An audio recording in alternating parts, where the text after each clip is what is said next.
Good evening, everyone. Welcome to Unity of Stuart. I know some of you are regulars here, some of you aren't. All welcome, as we always say. So I'm Doreen Poreba, and we are going to start tonight with, I'm going to do, it's more or less like a sample sound meditation because they are usually about an hour long. And so this one's just going to be about 10 minutes, and we just thought it would be a good way to kick off the event because I'm sure one of the things that Dr. Rick's going to talk about is how it's important to do things to take care of yourself in a healthy way, and meditation is one of them. So what I would invite you to do is to begin by closing your eyes.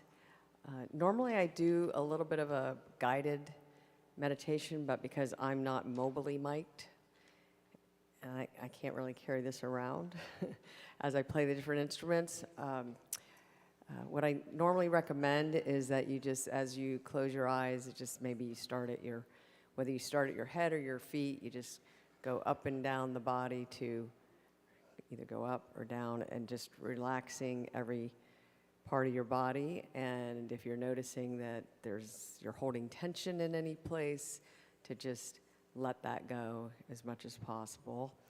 And you will know when I'm ending, because then I'll come back to the mic and I will introduce Dr. Rick. And then after he speaks, Jody will talk about thermography, Jody Hart, and then we'll do a Q&A. So just hold your questions to the end, please. With that, any questions? We're good to go? Okay. Oh, we got to hold the questions. That's right, except for right now, if you have any questions about what I just said. He's a comedian, too. You didn't know that. Okay. All right, with that, I'll just ask you to settle in and close your eyes. The purpose of the sound meditations, if you've never experienced it before, is to bring about a balancing. If there's any kind of healing of your mind, body, spirit that needs to take place, focus on that, and to set an intention for this brief session silently to yourself. And then once you set that and bring that to mind, just let that go.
So as you listen to the final sounds of this Koshi chime,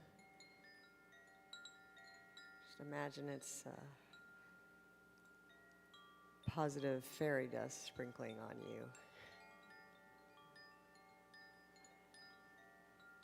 Cementing in whatever that intention was that you set at the beginning.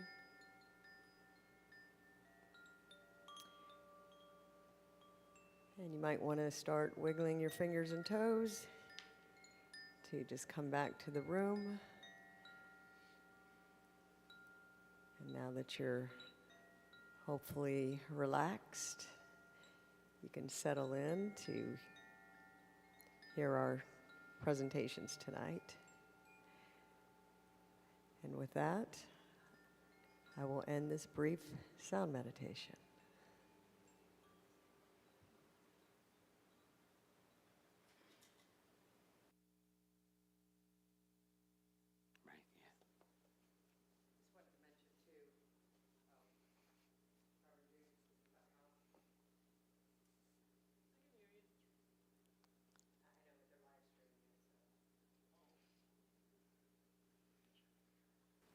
We good? Okay. Yeah. I just wanted to mention that not this weekend, but next Friday at 7 and next Saturday at 5:30, I will be doing, everybody else calls them sound baths. I call mine a vibrational voyage because it's not just the sounds, but it's the vibrations. And when you're in a much smaller room than this, you'll actually feel it a lot more than what you probably did just now. You probably heard more than you felt vibrationally. But if anybody's interested in that, you can see me afterwards. I meant to bring flyers, but I'm too busy promoting my clients than myself, so I didn't bring them. I just forgot. So there's that. But I'm going to go ahead and introduce Dr. Rick with this information. Those of you who attend Unity have seen him sitting at the keyboard and might not even known that he was in the field of health, but now you're going to know. So for more than 40 years, Dr. Richard Powers, I call him Dr. Rick, has been serving clients as their holistic primary care physician and chiropractor. Known as the People's Health Advocate, he has extensive expertise in whole person health and genuinely cares about people's well-being. His broad base of knowledge, training, and experience enables him to provide a unique service that combines education, guidance, support, and proven natural medicine and treatment. As an integrative physician, researcher, and instructor, he draws from the latest advances in medicine to deliver wholesome and scientifically sound guidance, thereby empowering people to make better, more informed decisions to regain, maintain, and protect their health.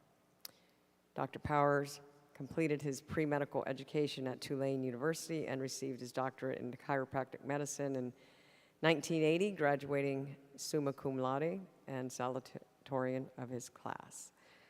He established the Holistic Healing Center in Atlanta in 1984, co-founded the Holistic Medical Center in Stuart in 2004, and in 2020, he established Intelligent Health Quarters, also in Stuart, where he currently practices. He's presented as a health expert on television and radio talk shows, is a founding member of the, how do you say this? Zymogen Medical Advisory Board and Thought Leaders Council. He's a scientific medical advisor for Neurohacker Collective and has been teaching courses to physicians for over 15 years on integrative approaches to managing chronic degenerative disease like breast cancer. Over the past several years, he has transitioned from full-time to part-time practice, shifting his time and energy to the development of Intelligent Health, an online, trustworthy learning resource and shop where people may receive wholesome health guidance, vetted product and supplement recommendations, and safer alternative strategies to regain and protect their well-being. In support of his mission to serve the public at large with access to more affordable health care, Dr. Rick also created intelligent self-care, self-implemented programs and guidebooks, including 3 books, Foundations for Creating Optimal Health, Optimizing Your Immunity, and Safe Pain Relief, all of which provide insightful knowledge and practical advice on optimizing one's well-being and reducing disease risks. And with that, I present to you Dr. Powers, AKA Dr. Rick. I couldn't have said it better myself. Oh, that's right, I did write that. Thank you, Doreen. I've been to a lot of our sound healing vibrational voyages, and you feel it. I felt it. Anyway, it's quite a catalyst. This is just a sampling of what she has available at her home when she does these. It's incredible. And thank you to Reverend Jude for hosting this event here this evening. Unity, the services here and the energy here and the people here and the love here is a big part of what keeps me going and ticking at the most deep level. So I appreciate that. And I appreciate you guys being here. There's a lot of other places you could have been. But if you're here, it means that you've got some commitment to your well-being, and you recognize that there's maybe some solutions out there that you're not aware of, you want to learn more about. So here we are. So my goal tonight is that you leave here a little clearer, a little more confident about how to preserve and protect your breast health. You understand a little better how to do that. You'll definitely get some guidance here this evening. And at the end, I'll be introducing a course that I put together, which is a compilation of the last 18 months of research that I did. I did a deep dive to really what's the latest evidence that we have right now that we know to help preserve and protect breast health and steer away from breast cancer instead of towards it. So I'll introduce that for anyone that's interested in, hey, you know what, I want to learn more about this. I want to look at that deep dive. I want those practical tools available, summarized. So that's available, and Liz has packets for everybody with some information about that, so you don't have to remember anything. Yes? Oh, you're Liz. Okay. So, but before I start with this guidance and this feedback, I wanted to share a little bit about how I got into preventive health care, why I'm so passionate about it, and even why this course and why breast cancer and breast health, and how did that happen? So, well, it happened lots of different ways. For one, I remember when I was a kid and I saw everyone getting colds all the time. I mean, I'm like 5, 6, 8 years old, and people are getting sick, and I see them suffering through my little 8-year-old eyes, and I remember thinking, there's got to be a cure to the common cold. I'm going to grow up and I'm going to find that cure to that. And now it's really evolved into a little bigger picture. And then I wrote a book called Optimizing Your Immunity, so I guess that's come full circle. But really, I'm passionate about really closing the gap between what people know and understand helps to create health and protect and preserve their well-being, and that which is known already that does. It's like when my mom died she had a stroke and then died a few years later. My sister flew down to Hawaii to participate in a marathon, which was a fundraiser to help uncover to prevent strokes, to help understand more about strokes. And, God bless her. I mean, she's not a marathon runner, so she was hurt deeply, obviously, with our mother's passing. But what hit me was that we already know a lot. We, like the community, the world, the knowledge already exists, so much so about how to prevent strokes.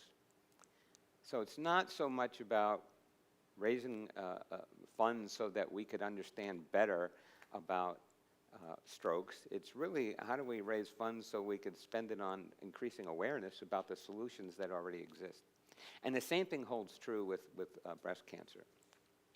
So that's kind of one little branch here. But another story that I wanted to share about why I'm so passionate about this is because there's been, it always creeps up on you. There's been a lot of loss that I've experienced in my life and witnessed, right? So my mother died when I was 3. My wife and I lost our son at birth 24 years ago. Lots of family members getting disease, suffering, and dying prematurely. And then, of course, the thousands of patients that have come to see me over the last 40-plus years, hearing their stories of what they've been through and what they've been experiencing. And it's clearly my path forward is to close that gap, is to connect people with an understanding about how to preserve and protect their health and their well-being. And tonight is going to be primarily talking about with respect to breast health, so you could steer away from breast cancer. But the reality is the same fundamental things that causes Alzheimer's and dementia and heart attacks and strokes and autoimmune disease and diabetes and all the other types of cancers has a very common fundamental ground of a source of cause. And so the beauty of what I'm sharing tonight and what's in my course is the same exact things that you would do to decrease your risk of breast cancer and improve and protect your breast health is the same exact things that will spill over. It's like these have positive side effects. The side effects of this is your overall vitality and well-being will be improved, your mental health, your ability to resist going down the path. 3 out of 4, maybe even higher than that, of people in this country are going to die from a disease that's largely preventable if they knew how. So my passion in my life going forward, and Liz right there, it's her passion equally, clearly, is to equip people with a better understanding about how this whole thing works, called health and disease. So, and I just got to say this one other thing, and then I'm done. No, I'm just kidding. One other thing is that nothing is 100% preventable. Car accidents aren't 100% preventable, right? But you can learn how to drive defensively and safely that significantly reduces your risk of a car accident. Well, if you knew how to care for your body in a way that significantly reduces your risk for breast cancer, other cancers, and these other degenerative diseases, well, then you have the option, you have the opportunity to do some of that. And you don't have to do it all, and you don't have to remember everything. And through my course, I always keep emphasizing, you don't have to do everything, you don't have to remember everything. But anything that you do, that you string together enough of these anti-cancer thoughts, actions, will move you in a better direction, so you have a better quality of life. One of the slogans we came up with Intelligent Health, which is my online learning resource, Intelligent Health Now, is better decisions, better outcomes, better life. So hopefully from tonight, you'll learn a little bit more, that you can make better decisions, that you could have better outcomes and a better life. So, okay. And I'm excited that Jody's here because part of the, well, I'm going to break down what I'm going over tonight when it comes to preserving and protecting breast health and avoiding a breast cancer diagnosis or minimizing your risk. You can't avoid it 100%. Has to do with monitoring your breast health. And the conventional paradigm there, a recommendation, is breast x-rays called mammograms. But they're just x-rays of your breast. And so I'll be going over some of that. And when I do, one of the things that is a very important and beneficial, in the research proven beneficial approach to monitoring your breast health so you can catch abnormalities sooner, is through breast thermography, which I'll have Jody Hart, who's a Treasure Coast thermographer, I'll let her explain what that's about there. And but my approach with monitoring breast health has to do with combining a few different safe and painless approaches, and then if it all looks like it's pointing in a direction, then maybe you go dig a little deeper. So when I get to that part, I'll introduce Jody. But what I want to start out with is so what are those most fundamental primary things that either steer you towards or steer you away from breast cancer? And it's still so common. 1 in 8 women, that's the current statistic, on average, a lifetime average that 1 out of 8 women, so what do we got? 1, 2, 3, 4, 5, 6, 7, 8, 9, 10, 11, 12, 13, sorry, you don't count. 13 women in here. So 1 or 2, statistically, doesn't mean 1 or 2 of you will get breast cancer diagnosis. But statistically, aside from lung cancer, which most people get lung cancer if they smoke, but if you take that out of the equation, breast cancer is the number 1 cancer diagnosed in women. And how could that be in 2024? Well, maybe the statistics from 2022. But why is it still so prevalent? And I say it's for 3 reasons. 1, what's October month? Breast Cancer Awareness Month. And how do you become aware? You go get your mammogram. Why isn't it Breast Cancer Prevention Month? And then learn all about the different ways you could help avoid or reduce your risk of getting breast cancer. So I say one of the reasons that it's still so prevalent is because there's no conversation about preventing it. And there's plenty of information that we know about that, but it's not readily accessible, which is the second reason. The solutions to improve and protect your breast health and steer away from breast cancer lie, the answers and those solutions exist, but they're not very accessible. Like I had to pour through the research, read a dozen books that was summaries of the research, and then, of course, I could run it through my doctor mind. I understand how the body works in physiology and all that stuff, and then I could make some heads or tails of all that. So, but even if you had the time and the willingness, could you do that? So it's not accessible. So I created these talks and this course so that information is available and accessible. Okay. And then if you feel like acting on what I'm sharing tonight, then you do it. If you don't, you don't. There's no right or wrong in any of this. There's just opening up new possibilities and options so you can have those choices. And then the third reason, wait a minute, let's see if I know there's a third reason here. The third reason why that breast cancer is still so prevalent is because, raise your hand if you ever heard that breast cancer is from bad luck or bad genes. You get that BRCA gene, oh boy, Angelina Jolie, she got tested, she has this what they call a cancer gene. It's not really a cancer gene, it's actually a gene that is one of your protective genes that protects you from breast cancer. And if you have a mutation in that, then they say you have that gene. So what that means is you are, in that respect, less able to protect your breast health from cells turning into cancer cells. It's as if that's the only gene. There's so many genes that are involved in protecting your breast cells from turning into cancer cells. And then there's other genes that protect you, but they can be activated and turned into things that turn on cancer. So the moral of the story with genes is, yes, everybody in this room has some genetic weaknesses, whether it's for breast cancer or Alzheimer's or whatever it is. We all have certain weaknesses, and we also have certain genes and genetic things we inherited that are strengths. And what I learned a long time ago is that, hey, if we could just learn, I always imagine that the body is full of green and red buttons, right? The green buttons, if you push it, it activates something protective in your body. And if you hit the red button, it activates the bad things that you don't want to have happen. So the game of life then becomes, how do you push the green buttons, and how do you avoid hitting the red ones? And that's what I'll be talking about some tonight, and that's what I've summarized again in this course that I put together. So you see, there's not a lot of attention on prevention. In fact, talking about bad luck and bad genes really is very disempowering. It makes you feel like there's nothing you could do.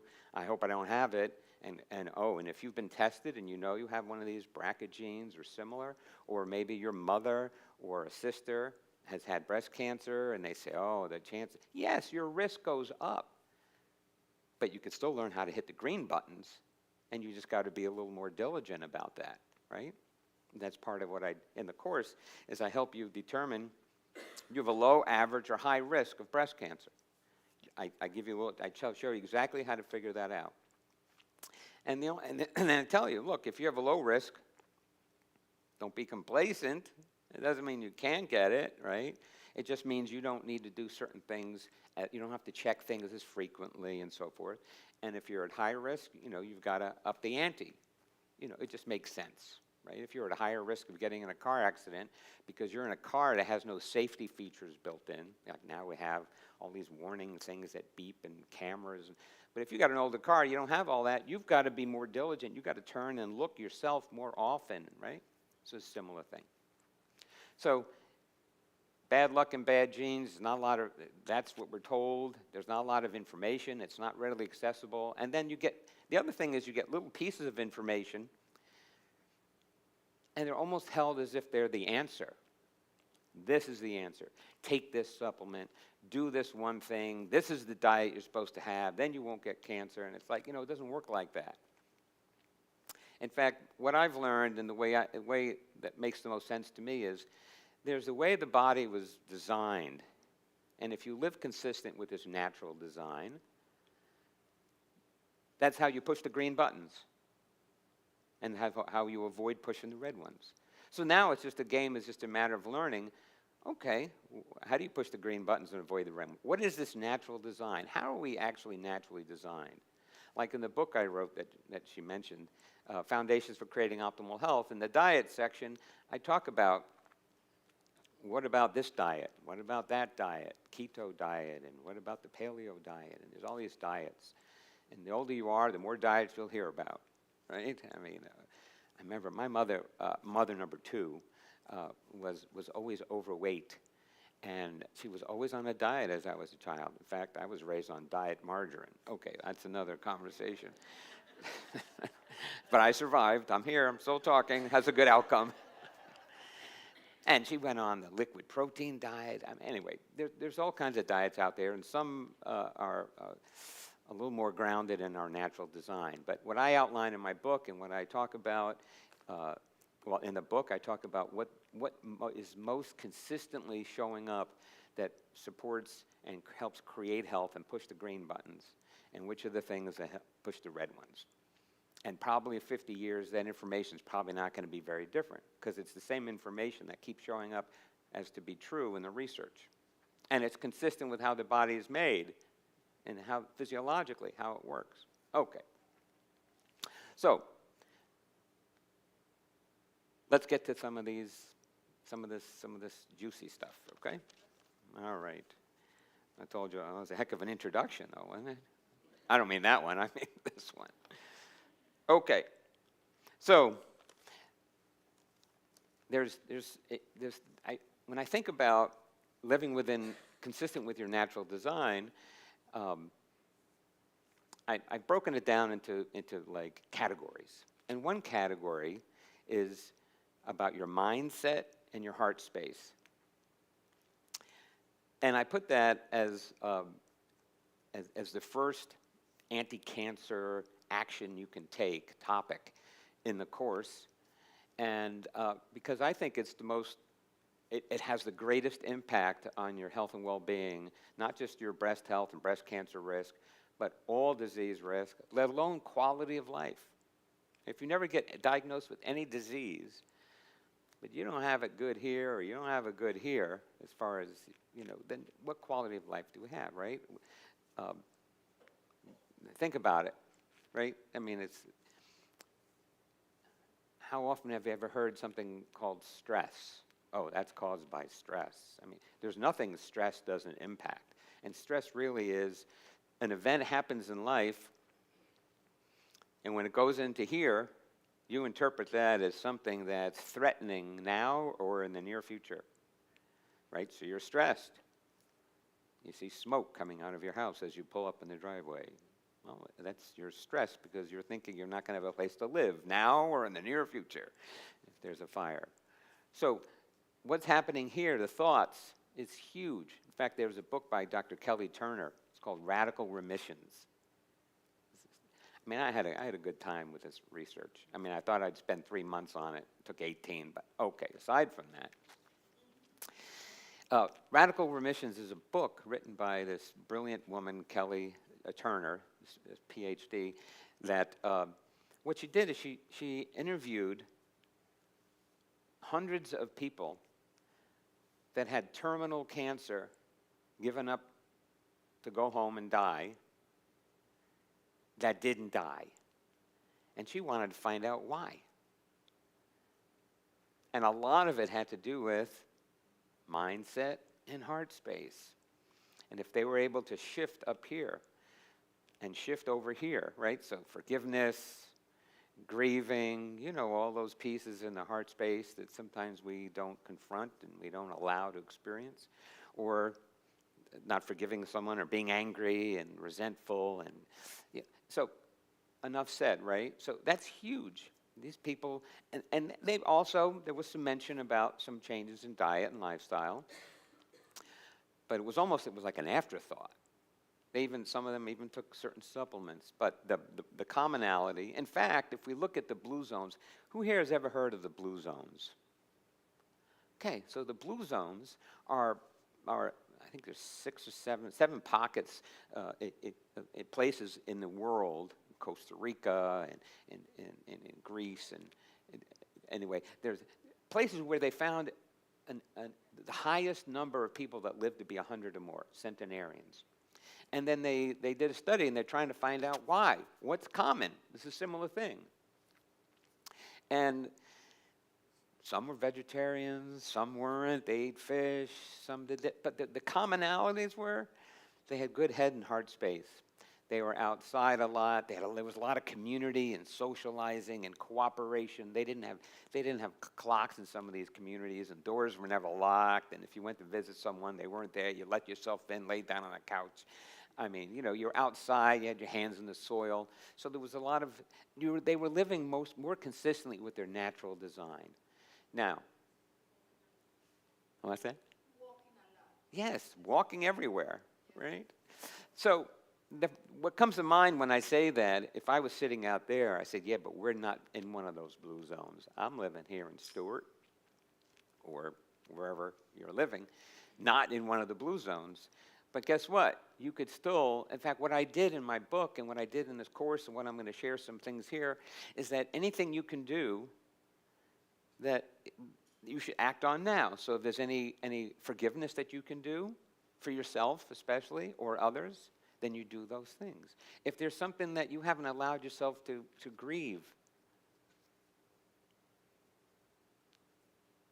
let it out.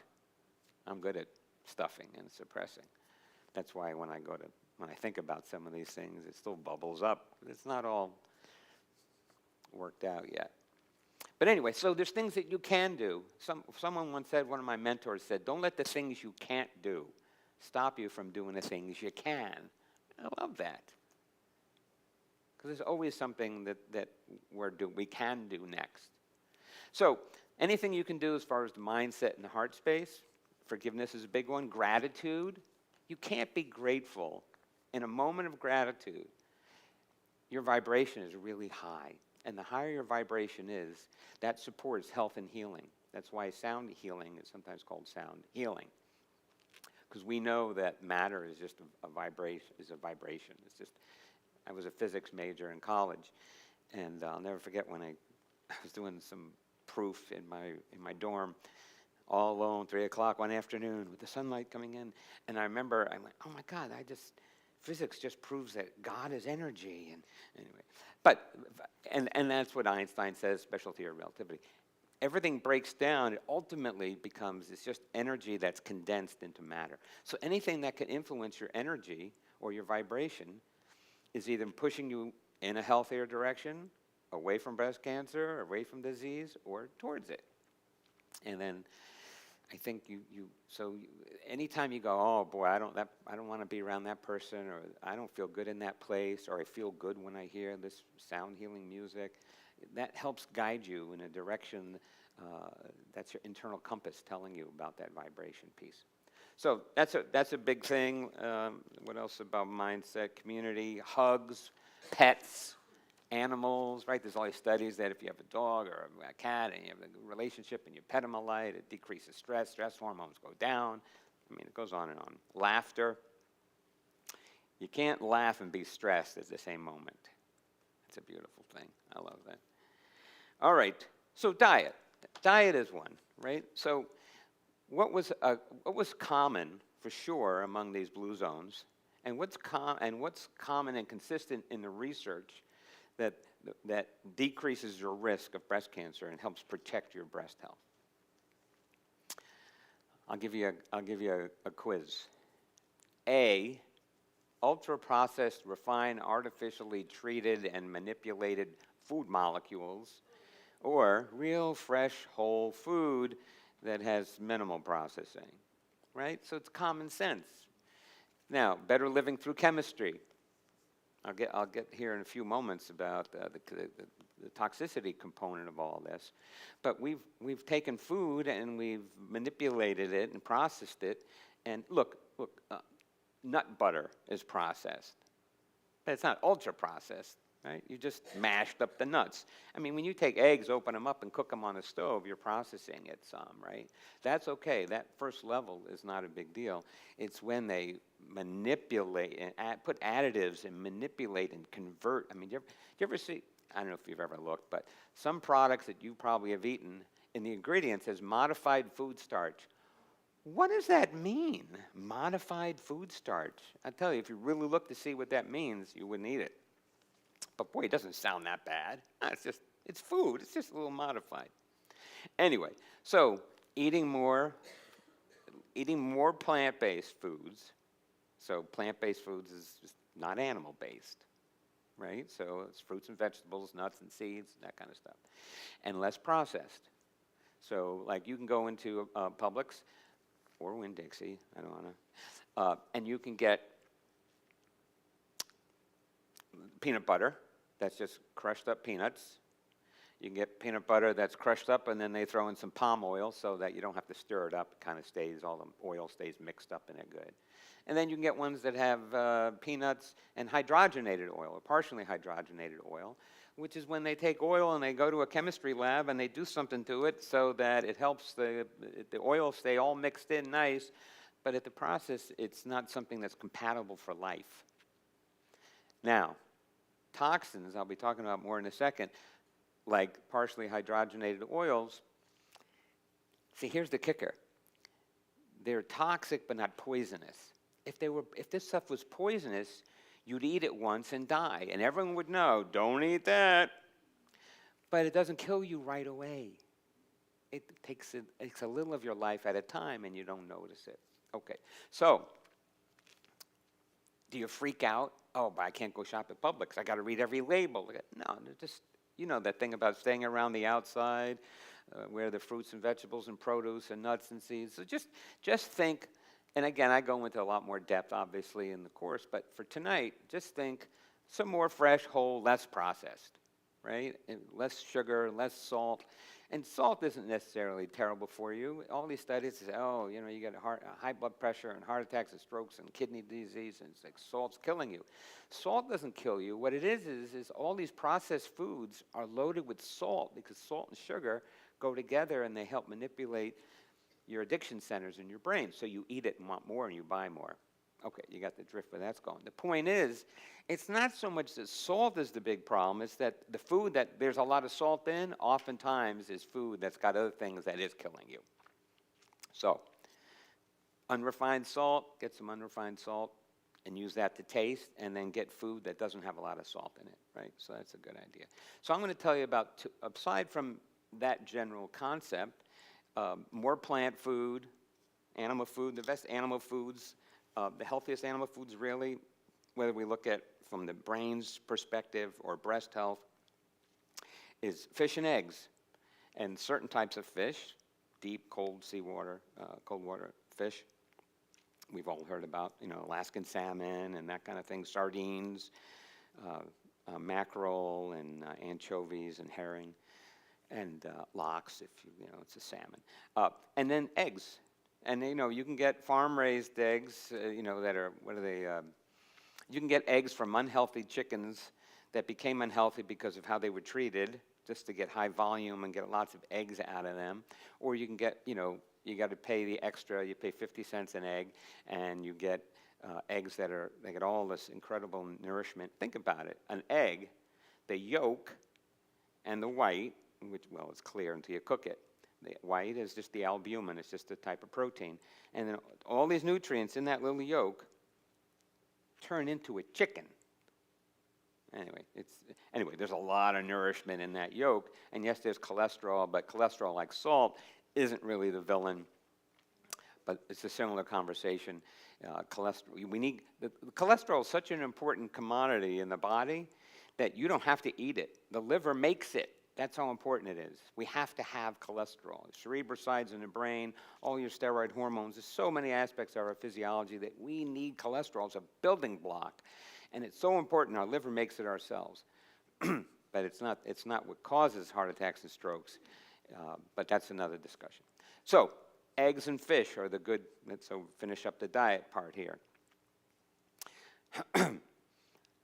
So unrefined, less processed, whole fruits and vegetables, a lot of plants, seeds, nuts, some fish and eggs. That doesn't mean you can't have a nice ribeye once in a while. I hope not. I like a ribeye once in a while. But so meat isn't a health food, but eaten, and for most people, there's exceptions, but for most people, small quantities periodically as a condiment instead of the main course is a good approach for that. And then, where does fowl play into this? Chicken and turkey and pheasant. Who here has had pheasant? I've never had pheasant. So chicken and turkey, it doesn't have it has some healthy fats in it. Everyone says, oh, eat the white meat and don't eat the skin because it's got all this fat. And fat isn't bad. There's unhealthy fats and there's healthy fats. So the healthy fats that's in eggs and fish, very good. The fats that's in beef, not so healthy for you. And then then we've done things with fats, like we do them in a chemistry lab, the hydrogenated fats. It depends on the fat of the fish. Right. Because there is so many fish that are full of mercury. Right. Especially salmons and all of those full of mercury that is very bad. Absolutely. So I'm not going into depth. I'm just trying to give some good pointers to get you pointed in a direction. But in the course, and even in my book, Foundations for Creating Optimal Health, in both, I identify specifically which fish are the best fish, just like I clarified which eggs are the better eggs. So pastured organic eggs have a better chance of having the nourishment that you want and less of the things you don't, right? And that's another thing that popped up to me during a consultation with a patient. I said, it really comes down to this. You just want to give your body more of what it wants. And so if you give your body more of what it wants and less of what it doesn't, you'll get more of what you want and less of what you don't. Right? So that's how do you push the green buttons and stay away from the red buttons? All right. So that's a little bit about diet. I will say there's a couple foods. Flax seeds, especially, but they got to be ground up because they're small, and if you eat them whole, you don't really get the nourishment inside. But ground up flax seeds and green tea extract that has components that's got tons of research showing that those are breast cancer protective. Right? Not 100%. Nothing's 100%. I already clarified that. But it's something that pushes you away from breast cancer instead of towards it. So it's something that's protected. Something could protect my ear. All right. Okay. Exercise. How about this? All right, well, don't worry about it. All right. I'm trying. I came upon, during my research, how many months of research? 18. Very good, you're paying attention. You're going to pass this quiz. So I'm looking at exercise. What do we got? What research is there about exercise and breast cancer risk? It was one study, and again, you got to know how to interpret studies and say, is this a valid study? You got to know, were they trying to prove something ahead of time, or are they trying to find out something, right? But anyway, the point is I found some valid studies on exercise, and one showed that if you exercise consistently and more, that you can reduce, those women reduce their risk of breast cancer. 40%, just exercise. Just exercise. Forget it. We haven't talked about mindset and heart space, and we haven't talked about toxic chemicals and diet. We haven't talked about just exercise. 40%. So can you imagine if you now add a few of these things I'm talking about tonight, you can cut your risk in half before you walk out of this room. Okay. That sounded kind of good, didn't it? Juicy. All right. So what would be your goal with exercise? Here's your goal. Walk a little more than you are now. Move a little bit more than you are now. I love that thing where I heard that, we're always trying, we spend money and we take time, we go to gym, we buy equipment, we do all this stuff to exercise, and then we drive around for 10 minutes trying to find a parking place as close to the front door of the store we're going in. God forbid, we got to walk a little bit. It's fascinating, I have to force myself not to do that. I say, okay, you can walk, but anyway, just whatever you're doing, just do a little bit more. And it could be the parking away from the front door thing. It could be taking the stairs if you can instead of an elevator, if it's a flight or two. It's just how can I move a little bit more each day? Right? Now, obviously, there's a lot more we can get into on that, but that's a good way, right? A good thing to think about. Sleep. There's a big correlation between quality of sleep and breast cancer risk and breast health. And why do you think that is? Well, what happens when we sleep? You tend to think that when you sleep, you're just not moving. You're resting, conserving energy. But you're detoxifying more when you're sleeping than when you're awake. In fact, your brain does a dump of toxins into the lymphatic circulation in the brain. So, and in fact, if you don't get good sleep, there's an increased risk of dementia. And part of the reason is because you're not getting rid of these waste products, because if you're not sleeping well, then it doesn't trigger this detox in the brain. And so many things happen when you heal and repair more so when you're sleeping. Hormones reset, so many things reset and get you ready for the next day, and it's a pretty good deal. So let's say on average you sleep 8 hours, you're up 16. That's good. For every 2 hours you're awake, you only have to give 1 back in sleep. That's a pretty good deal. And if you think of exercise as a 1 hour a day commitment, that's a pretty good turnaround. You give 1 hour to exercise, and you get 23, you get to stay alive. Which reminds me of this great cartoon. I put it in my book, and it's beautiful. It shows shows this guy in a doctor's office, and the doctor is looking at the person, and he's obviously talking about exercise, and he says,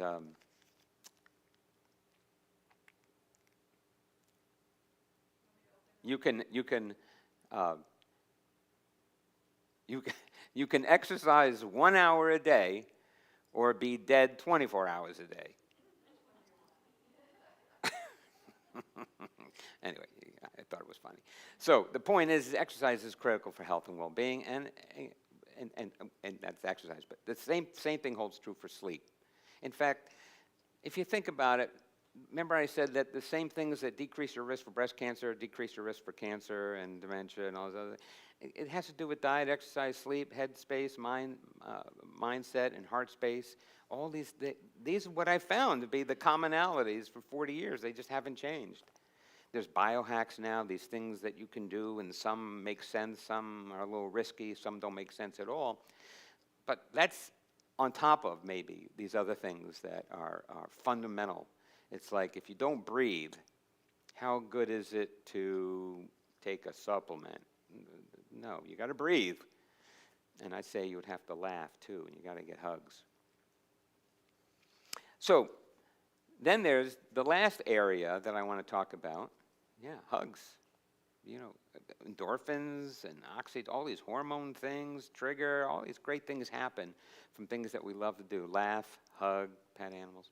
So the last thing I wanted to talk about, right, so we talked about mindset and heart space, diet, exercise, sleep, is toxins, right? And so toxins are substances that are harmful to the body, but they're not so harmful that they kill you right away. So they're not really classified as a poison.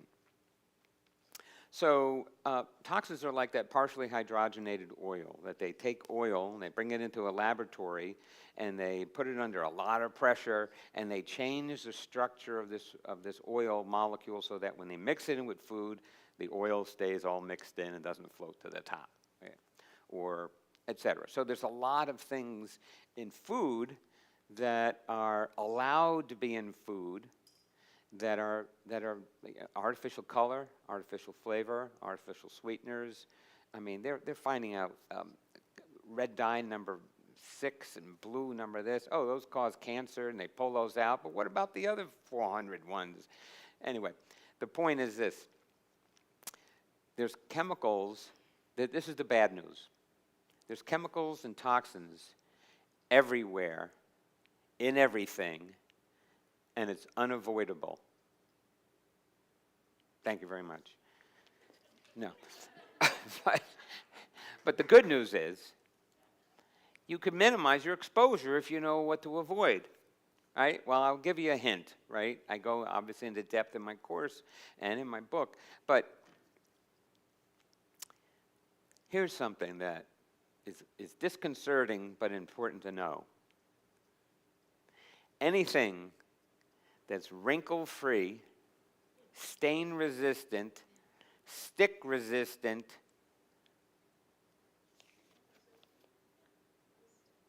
water-resistant, stain-free, wrinkle-free. How do they do that? I mean, you're probably at home like, this is amazing. How do they do that? But the answer is they do it through chemistry. And unfortunately, 9 out of 10 times, the way that they do it creates a byproduct that's not compatible for life. It's not compatible for health and vitality. And see, it's not just breast cancer we're talking about, or even any of these diseases. It screws with the neurotransmitters in your brain and your hormones. And you get hot flashes, you get night. Oh, well, it's just menopause. The doctor just writes you a script. Take this. No, there's these things, these chemicals in the environment. They mess up your hormones. They mess up you. They create bad moods and swings. And when you lower your toxic body burden and you eat a little better, move a little more, sleep a little more soundly, laugh a little more, hug a little more, all these things add up. And next thing you know, you're feeling a little better, your disease risk goes down. And then someone says, oh, well, you're lucky. Right? Well, you heard that saying, you make your luck. Right? Well, you make it up by working with your mindset, your heart space, and all these little things. You learn. Knowledge is power. And remember, when I say mindset and heart space, this heart space is not just your emotions. It's like, I look at some of my patients that have done the best over the decades. Like I've got one fellow that's 76. He's working full-time in his business, moving heavy stoves and ovens, and he's the sweetest man. And I'm clear that he and a lot of these other people that are doing the best, they have a solid spiritual foundation, and not necessarily a religious foundation, but they have some, and it's the same thing with the blue zones, and there's a link between that, and it's in my research, and it's in the Radical Remissions book, and it's in my course. There's a direct link between, it's not just your anti-cancer diet and lifestyle, it's not just even your thinking, and this is all important pieces. Remember, exercise, 40% breast cancer risk reduction. But when these blue zones, the commonality, one of the commonalities is that there's something more than what meets the eye. There's an energy, there's a power, there's a love. And we could just summarize it and call it love, because, can you really put your finger on what that is other than how that feels? So that is, these are some of the key things that have to do with reducing your breast cancer risk, or the flip side, to improve your breast health and preserving and protecting your breast health so that it stays well. And then the other half of the coin that I said I would mention is monitoring your breast health. Just like there's ways of monitoring your overall body health, monitoring your blood sugar for diabetes risk, There's monitoring certain blood factors and blood tests and things you can do to see where you stand as far as your heart attack and stroke risk. Well, there's certain tests that you can do to monitor your breast health. And the whole idea, obviously, is to catch some abnormality early on, right? Because the earlier you catch anything like breast cancer, the sooner you catch it, the easier it is to turn it around in a better direction, no matter how you decide to go about doing that. Well, I'm all about preventing that happening, but you don't, there's no 100%. So while you're doing everything you can to improve breast health and resilience and steer away from breast cancer, you simultaneously monitor your breast health. So if something shows up, you can act on it sooner. The problem is that breast x-rays or mammography is the way that's most commonly recommended, even though 10 years ago they completed a 25-year study of 90,000 women comparing half the group, 45,000 women, following them for 25 years, getting regular mammograms, and 45,000 women for 25 years not getting mammograms. And they said, okay, let's see how many more lives were saved for the women. How helpful is this mammography at saving lives? And there was no difference. There was no statistical difference. So but the women that did get the regular breast mammograms, there were a lot of false positives, meaning they say, oh, I think we found something, and then there was overdiagnosis, and they overtreated, and that actually caused some harm that didn't exist in the group that didn't get it. So the answer is to not do nothing. If you're sitting there, you must be saying, there must be something that we can do that is helpful. And by the way, x-rays can induce cancer cell formation, and in some women, it induces they're more susceptible to that because they have that red button. And if you take a breast x-ray and you keep doing that often enough, some of those people will get breast cancer because of that, right? So it's like, okay, there's no upside, but there is a downside. Why do they keep doing it?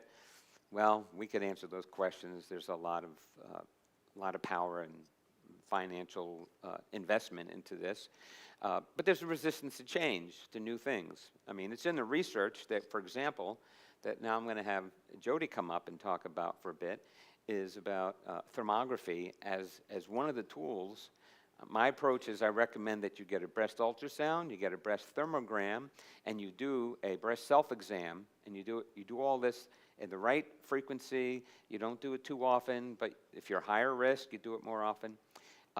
And then you combine that data, and then if there's something that shows up that's consistent, this is pointing in this area, I found something in that area, and you want to confirm it, then you get a breast MRI. And then if that also says, hey, there's something funky here, then maybe now you get a biopsy and you get a sample and you see if in fact it is. But you don't have to go poking around and radiating the breast in this type of approach. So I'm going to let Jody come up or walk over there and talk a little bit about how does this breast thermography work.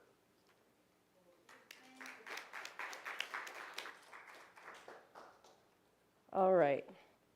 So hi, I'm Jody. I have Treasure Coast Thermography, and let me put this down.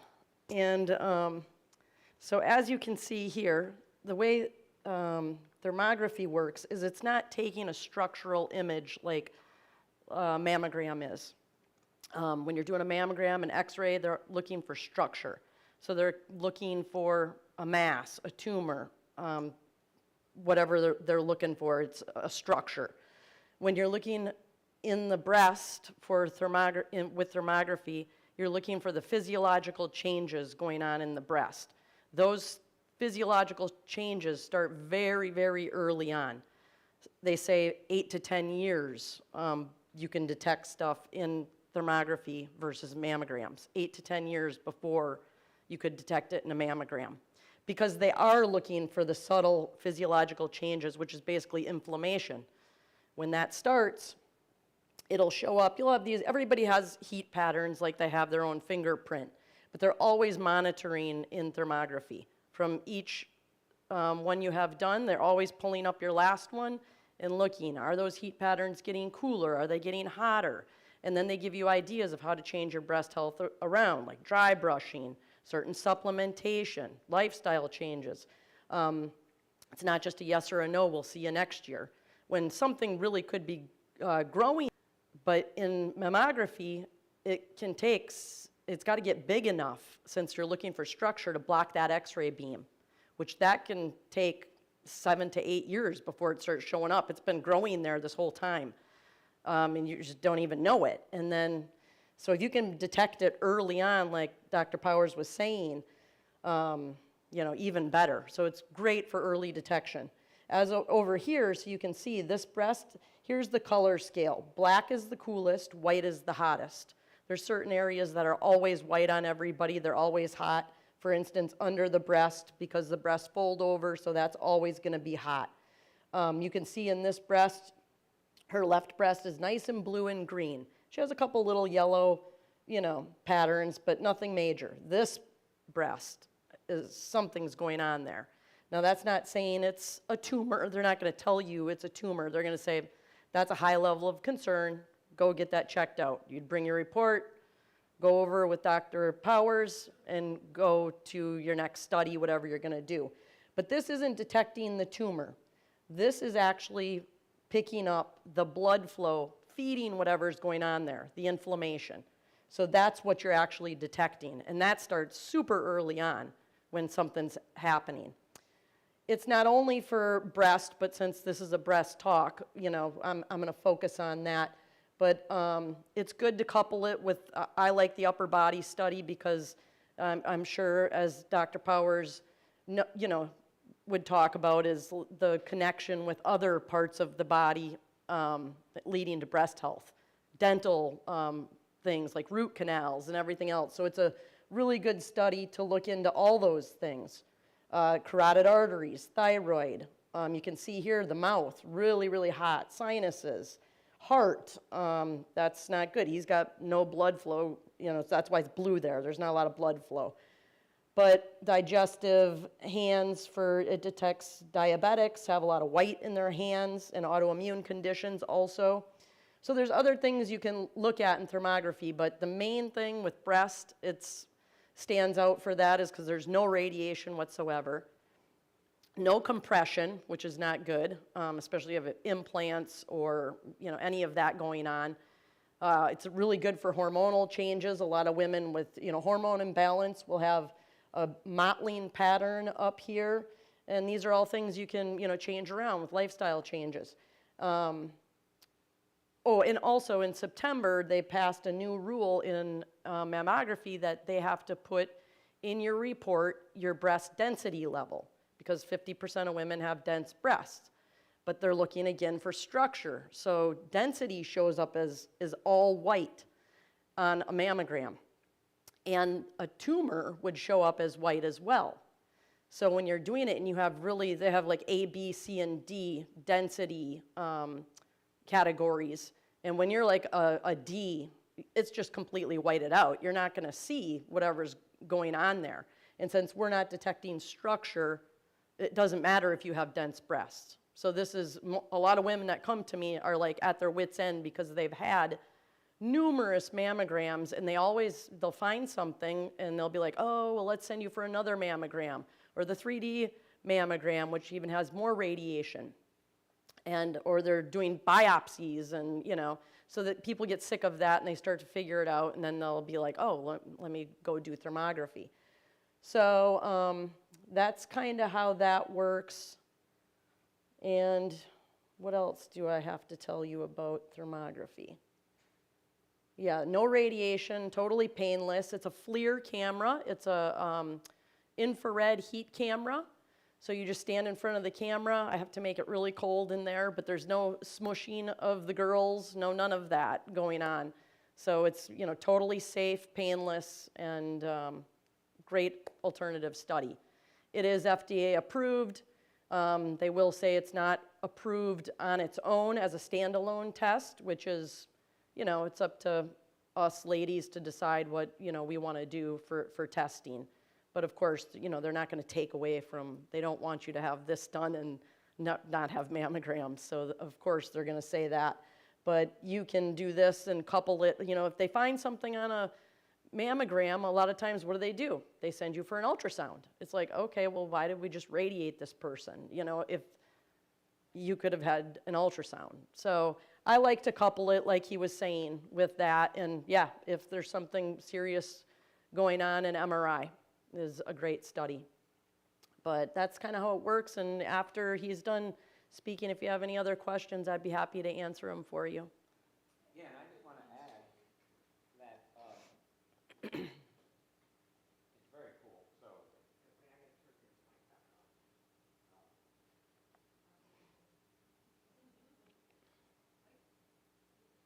hold that thought.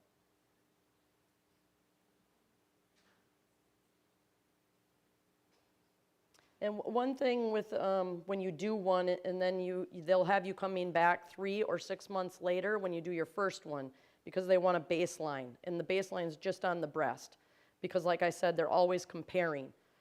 So they want something to compare it to, because like these little spots, they don't know if that's something starting or if that's her normal heat patterns. And so they want you back in 3 to 6 months. If something looks a little more, they'll say, okay, 6 months. If it looks a little more suspicious, they'll say three months. If something was definitely a high level of concern right off the bat, they would say, you know, go see your doctor before continuing any more studies. So they kind of classify the breast as low level of concern, moderate level of concern, and high level of concern. And they have, you know, equivocal factors that they place into there to bump you up. I was a moderate level of concern for 8 years because I have a lot of heat patterns. I have dense breasts. But as you age your breast and you start going through your change and everything, your breast will start to become more blue over time. Yeah, that's a good ad. The other thing is that one of the things that was really exciting, I mean, it was something, I'm reading all these studies, and some of the studies are talking about, you know, the doctors that saying, thermography is not helpful, it's not beneficial. I'm like, what, did they look at the research? One of the research studies shows that one of the things that really hit me that I loved, aside that it's, you know, it's painless and harmless, it's a beautiful thing, is that it will show up. First of all, dense breasts, which is there's definitely, you'll have more missed false negatives where you actually have something going on in the breast and it doesn't show up in the mammogram from dense breast. Not an issue with thermography. So in addition to that, though, the more aggressive breast cancers, the ones that when you get move more quickly, that you want to detect sooner and quicker before it has a chance to get some momentum going, those are most detectable on thermograms, even more so than the ones that grow more slowly. And again, there isn't any, then they say, thermography isn't, well, neither is mammography. There isn't any one modality or way of diagnosing how, you know, accurately what's going on with your breast. You have to, you look at you do a self-breast exam correctly, which I outline in my course, but it's beyond what I can get into here. And then you get your thermogram, and you always get an ultrasound. You just add those 3 things, and how often you do it depends on your risk level. Anyway, so I just wanted to add that in because one of the most important things that you need to know is for the more aggressive breast cancers, you don't have as much time. It's not like prostate cancer that almost always it's slow growing. And you'll get that in the younger women, which usually have denser breasts, so it'll catch things quicker that are normally completely missed in a mammogram anyway. Jody, if you'll go by Rick for any remaining questions, so you're both in the camera, because the camera's on you now. Are you ready to do questions Just about ready. Yeah, I think he's got to finish. I'm just going to wrap up. Okay. Yeah, so to summarize, and then we'll do questions. So there's a lot of unnecessary suffering in the world. It's centered around the gap between what we know could help and what people know and what's readily available and accessible.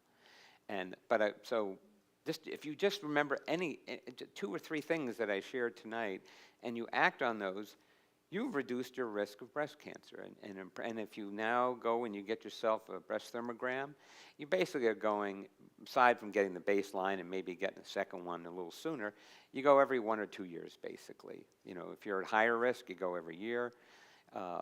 And if there's something really suspicious you want to keep track of, you go more often than that. But generally, for screening purposes, you're going to go once a year or every 2 years. So you add that in, you add a few things that I talked about here. It's not bad luck and bad genes. Does it look like there's bad luck sometimes? Yeah, but when we look under the hood, is it really luck? And bad genes, yes, there are bad genes, but they're the red buttons. You don't have, there's a lot you can do to not push them, right? And if you learn how not to push those and how to activate your protective buttons on your body and activate and take advantage of the strengths that you have built into your body naturally by your natural design, then you're doing exactly what you came here for tonight. You're moving more away from cancer and towards more health and vitality, with the side effects being everything else in your body benefits. Now I'm ready for questions. And what you'll have to do is repeat the question for Okay, yeah. here. Okay. And I want to say I had a call from a lady yesterday actually, that saw Dr. Power's webinar online. I guess she had come to me for a scan like 3 years ago, and she called me and she said, the reason I'm calling is because she watched his breast webinar, the course, and she said, I was, I just kind of put it off, but my mom died of breast cancer, and she goes, I just put off doing any scans or anything, but he empowered me to take my health back, and, because they put fear in you, like, oh, you have to have your mammogram. If you can't do this kind of stuff. You have to do your mammogram. And it's true. People get fearful, like, oh, gosh, if I don't do it, I might miss something. And so she said, your webinar put the, control in her hands. She felt really good after watching it and scheduled a thermoscan. So That's it was, great. yeah, she really liked what you had to say on there. Good to hear. Good to hear. Thanks for Yeah. sharing that. All right, questions? Oh, wait a minute, she raised first. Go. Actually, I don't have a question because what you said is very clear. It's your shirt. You've got red and blue buttons on your shirt. That's the perfect shirt to wear. Oh, yeah. From back here, they look like flowers. Very good. Nice. Well done. Very good. I'm glad. And thank you about the button. I'll have to wear the shirt all the time. Yes, you had a question. The question I had is, the bra that come with a mirror around here, to me is no good. Yeah. The what? When they wear the underwire yes. bra, Yeah, big it no-no. impairs circulation, yeah, and lymphatic Traps the lymph, flow. yep. Yes. Bad idea. Bad idea. A lot of women have lymph congestion and stuff under there. And in the mammogram, you only get what's being smushed in between the plates. So you're not really even getting an image of the bra line area. And on here, we do get that. I have you in certain positions to get that. I said to the woman who was doing the mammogram, I said, if I didn't have cancer now, I would have smashed it Yeah. like this. And I said, goodbye, no more. Yeah, well, at some intuitive level, you knew this didn't make sense. There's a lot of people that come to me like that.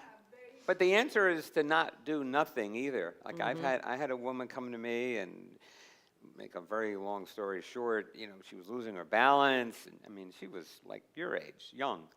And Thank you. the older you get, the younger, you know how that goes.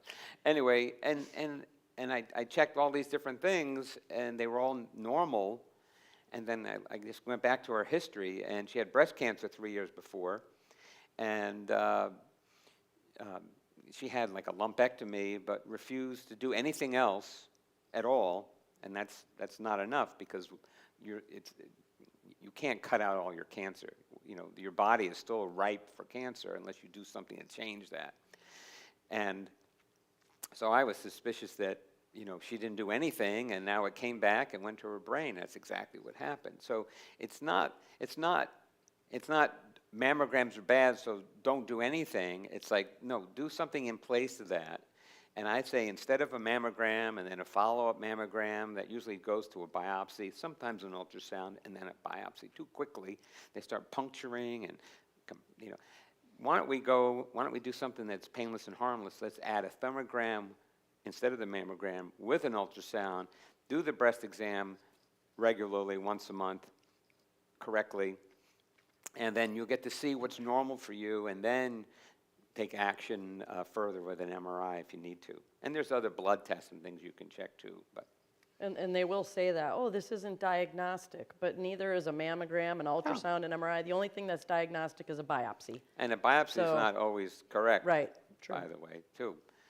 That was fascinating when I found that out. I said, how can they be wrong?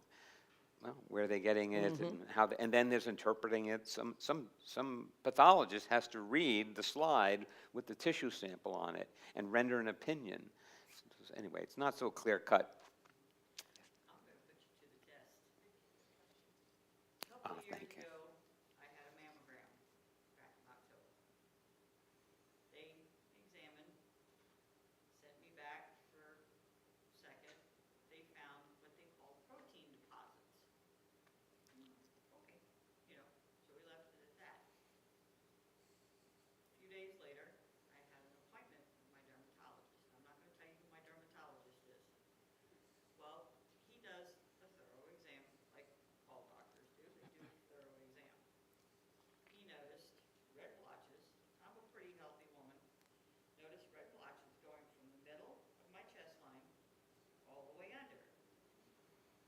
He did a biopsy, just checking. Comes back. How do you get a yeast infection in your breast? That's what it came back, that yeast infection? Came back. How do you get a yeast infection in your breast line? Well, underneath is warm and I moist. wear underwire bras. Right. I wear sports bras, so. Right, but there's still breast tissue. Still There's folds. still a fold of skin that's warm, moist, and dark. Okay, so, but that's not, if warm, moist, and dark caused yeast infections, then every woman would have yeast infections under their breasts and elsewhere where it's warm and dark and moist. But that's not the case, right? So warm, dark, and moist is part of what the equation that you need to get a yeast infection. But then the internal environment of the body has to be ripe for a yeast infection to grow, and warm, dark, and moist is part of it. But then there's what's the acid mantle of the skin? Like, how healthy is the skin, and what's right below it, the lymphatics? How healthy is your body right below this? And if that's not where it needs to be, that could be the tipping point, the one more factor that allows the yeast to grow in the warm, dark place. So whenever I hear yeast infection, I'm thinking, okay, this person's or someone that gets sick often or doesn't heal quickly or doesn't recover quickly when they get ill, those are all clues that their immune system is not as sharp and robust as maybe it could be. Now, what could be causing that? Just like the buttons that trigger, what are the things that could be weakening and imbalancing that person's immune system, making them susceptible to yeast infection or another infection, fungal, bacterial, viral infection, doesn't matter. What are they not doing that improves the resilience and the balance and the effectiveness of their immunity? And again, that's in the Optimizing Your Immunity book that I wrote. There's half the book is on how for infection protection. What do you do? The other half is if you get sick, how do you recover? And I didn't repeat the question. The question was, this person was diagnosed with a yeast infection underneath, in between their breast and underneath, and was wondering, they feel like they're a healthy person. How does that happen? And that's how that happens. Is that what they were diagnosing, though, on the mammogram as well? No, it's No, totally different. not related. I was going to Yeah, say, that yeah. was, No, mammogram's inside. Right. This is more. Due to the yeast infection part of it, he says, change like your body wash, whatever. So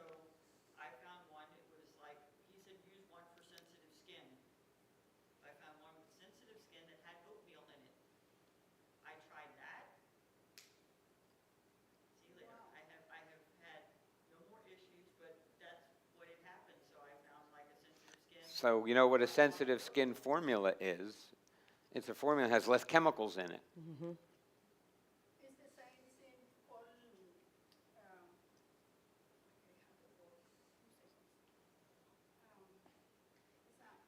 a situation, it's the same for, Cause? no.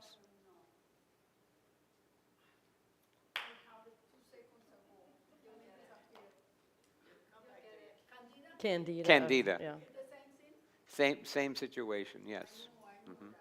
I knew it was the same. And I don't mean the oatmeal and the sensitive skin, although if you use less chemicals, see, chemicals weakens the barrier, the skin barrier, that makes you more susceptible to infection. So that would be one explanation why if she stopped using chemicals or less chemicals, it cleared up. That definitely, anyway, it's a possible relationship. But it makes sense, and it doesn't hurt to use less chemicals, Right. but it always can help. So we'll do just a couple more. I know Allison had a question over here, and then Debbie, and then Okay? and then you can ask afterwards. Yeah, that's good. So, okay, so Allison. Allison? First of all, I want to thank you both for bringing this awareness, and I hope it, I mean, I've never heard of mammography. And it's a shame that I haven't, as a person who goes to get a mammogram every year. And so, twofold on that then, I hope it crescendos in the medical world, most definitely. And secondly, is, since it's FDA approved, our insurance is covering it. No. Okay. But it's not very um, expensive either. No, it's, not I like an charge MRI or normally something. $225 for breast, but October I always run a special, around the holidays I always run a special, so it's usually around $200.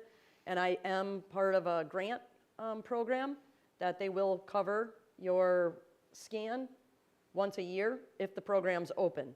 But it's a breast cancer foundation, and they try to cover up to $200, and it is based off of your, how much you make. But they do try to, cover. Accommodate that. Yeah, Yeah, yeah, that's a you're beautiful getting, and it's thing. every year. I kind of had two questions. So, you mentioned the brush, and I see the brush. What is the benefit of the brush? Dry brushing. So like he was talking about lymphatic congestion.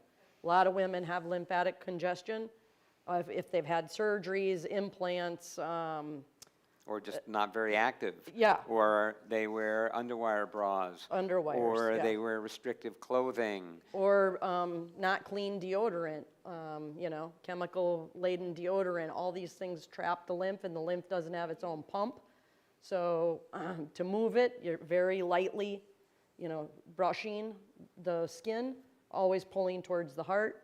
And so they recommend that to a lot of women. And women will have a lot of lymph congestion under here, under the arms, up in here.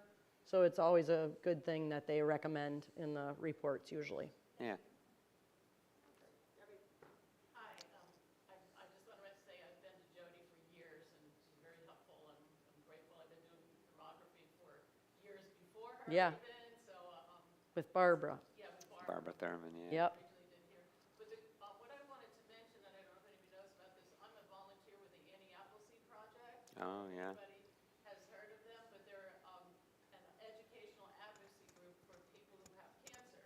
And they can provide a wonderful free service. You can contact their website, and they have a lot of resources, very similar to what you're saying. Yeah, it's a good one. And they have a wonderful conference, we're so lucky, coming up at the end of February in West Palm Beach, where they have speakers on cancer from all over the world going to be there. People from the Radical Remission Project will be talking. And it's a really, I've learned so much personally by going there for years. that No, I it's awesome. would recommend anybody who's really, Yeah, Annie Appleseed is definitely a, Annie Appleseed, yeah, project. Yep. Anyway, I do recommend them as a resource. Yep. Thank you very much for you all being here. I did one more thing. Yes? I'm also testament to thermography. I've been getting them exclusively since 2006. First with Barbara Thurman, who used to be an acupuncturist here until she moved, and then Jody got to practice, and so I've been going to Jody ever since. There's another product that Barbara told me about. It's called Brevail, Brevail, and like Dr. Rick said, it's not like one thing you do and But Barbara told me about that, and she said, you know, I'd never heard of it. She says, but one of my patients had a problem that showed up on her scan, and really about the only thing she changed was she started taking Prevail. She goes, and then it was like clear. She goes, I became a believer in it. So I've been taking that. So Yeah, so Prevail Which is a right? lignin extract, which is why I recommend flaxseed. When you grind up flaxseed, you're releasing the lignins. They just pull those out and put it in a capsule. But if you actually use the ground flaxseed, not only are you getting the lignin benefit, but you're getting the omega-3s that are in there, you're getting some protein, and you're getting some fiber. So it's like a 4-in-1.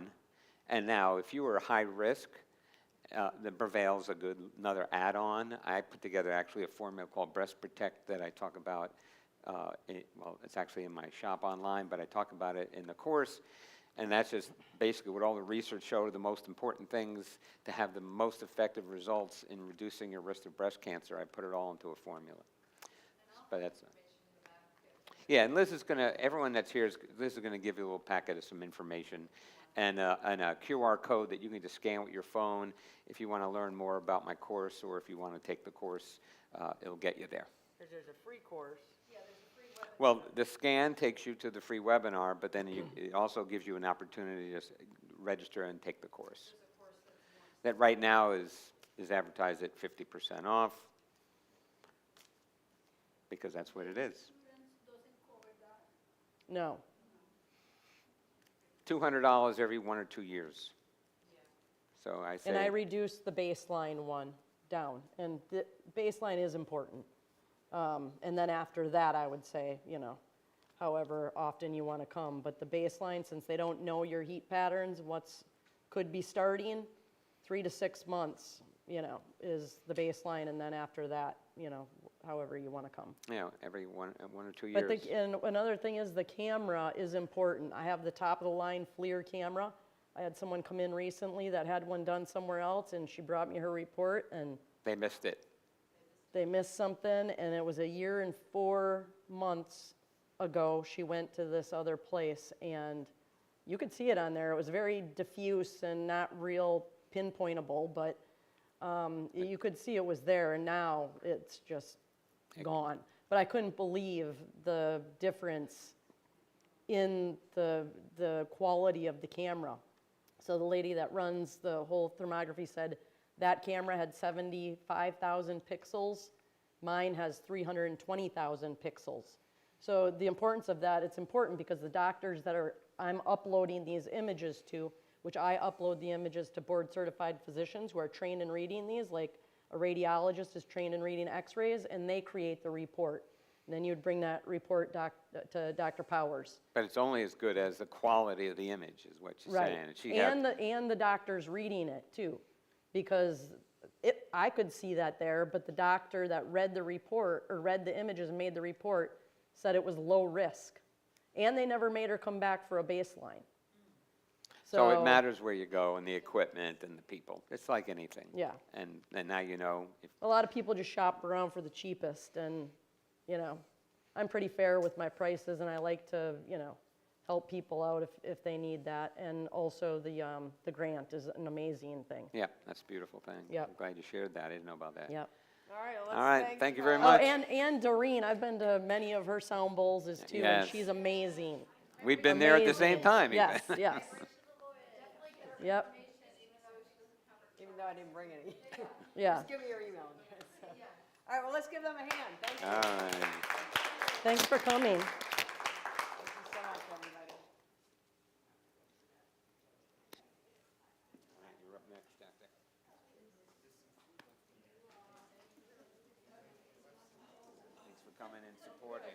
And I told the cause. I didn't tell them, but also if you want to come in for a scan, remind me when you schedule that you